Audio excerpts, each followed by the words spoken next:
Hello, children. So, here I am with the first lesson from the supplementary reader, and it's titled The Lost Child by Mulk Raj Anand. Mulk Raj Anand was born on 12th December 1905, and he was an Indian writer in English, notable for his depiction of the lives of the poorer castes in traditional Indian society. Anand is admired for his novels and short stories, which have acquired the status of classics of modern Indian English literature. He became known for his protest novel Untouchable in the year 1935, followed by other works on the Indian poor such as Coolie in the year 1936 and Two Leaves and a Bud in the year 1937. He is also noted for being among the first writers to incorporate Punjabi and Hindustani idioms into English, and he was a recipient of the civilian honor of the Padma Bhushan. He died on 28 September 2004 at the age of 98 in Pune, Maharashtra, India.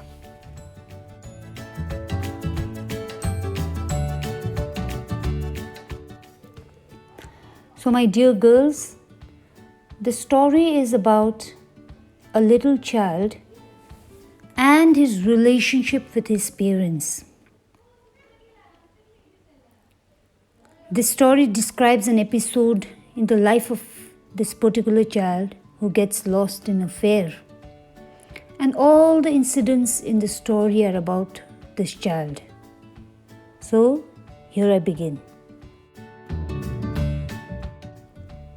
So it was a beautiful day, as it was the festival of spring. And from the wintry shades of narrow lanes and alleys emerged a gaily clad humanity. Some walked, some rode on horses, others sat being carried in bamboo and bullock carts. One little boy ran between his father's legs, brimming over with life and laughter.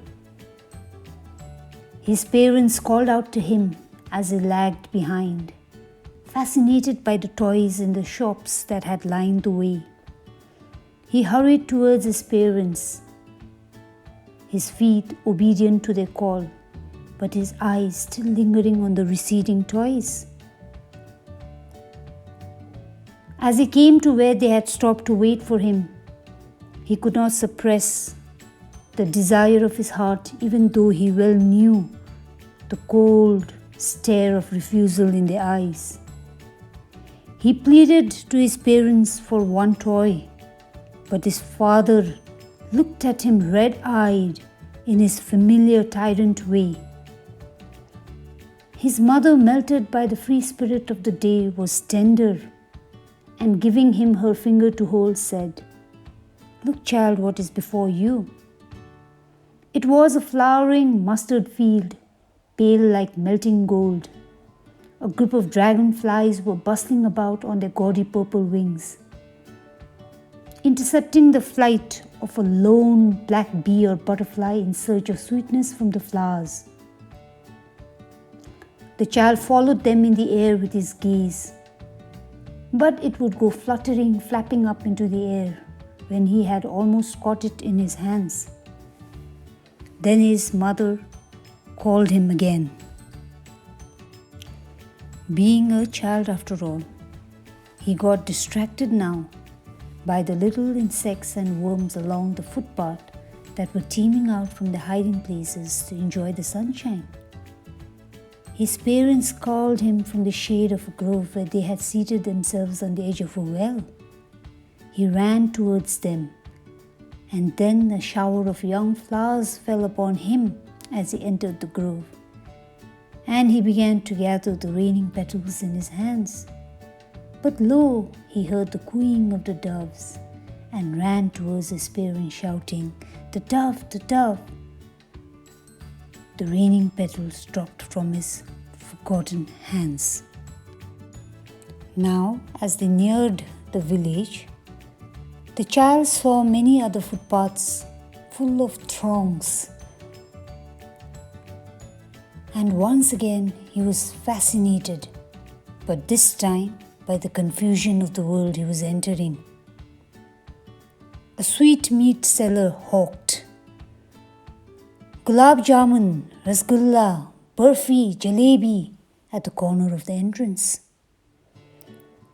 And this child stared open-eyed and his mouth watered, for the burfi was his favorite sweet. "I want that burfi," he slowly murmured. But he half knew, as he begged, that his plea would not be heeded because his parents would say that he was greedy. So without waiting for an answer, he moved on. As he walked on, he saw a flower seller, and he seemed irresistibly drawn.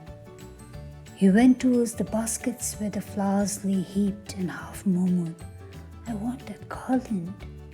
But he knew well his parents would refuse to buy him because they would say that those flowers were cheap.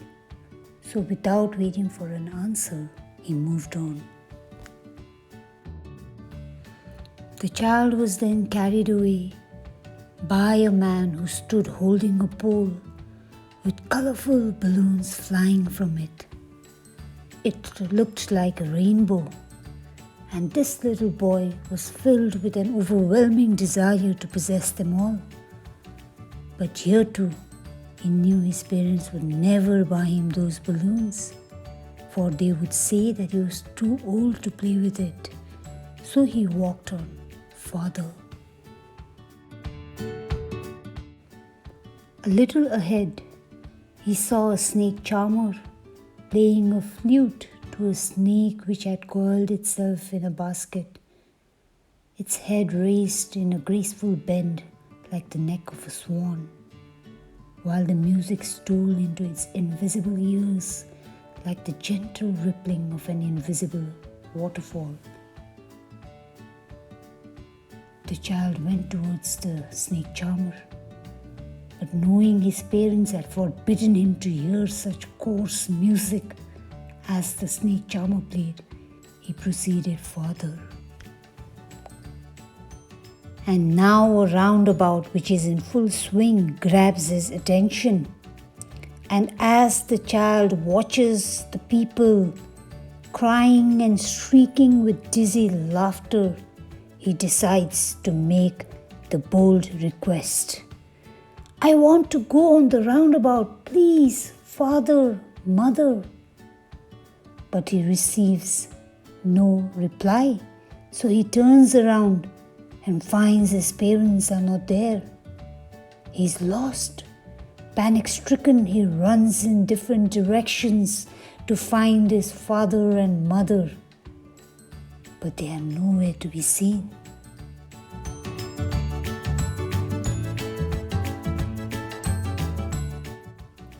Tears start rolling down from his eyes, and having run to and fro in a rage, he stood defeated. Now his cries were suppressed into sobs. He tried to look intently among the patches of bright yellow clothes, but there was no sign of his parents anywhere.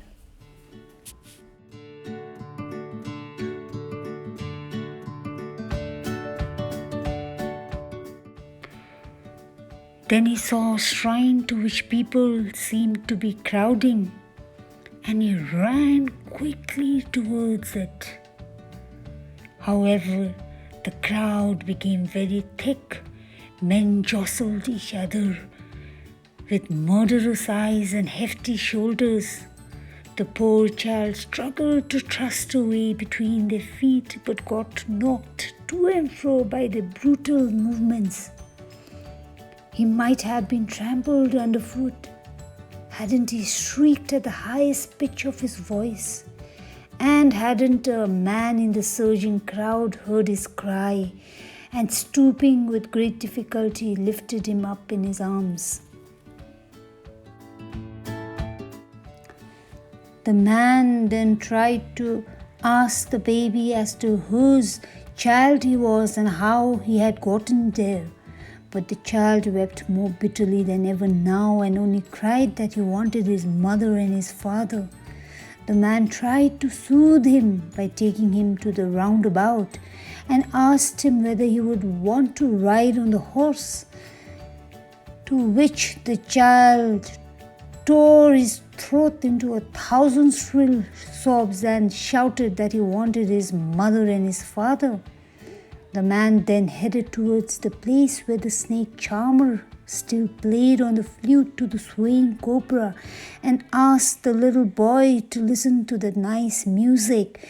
But the child shut his ears with his fingers and shouted in his double-pitched strain that he wanted his mother and his father.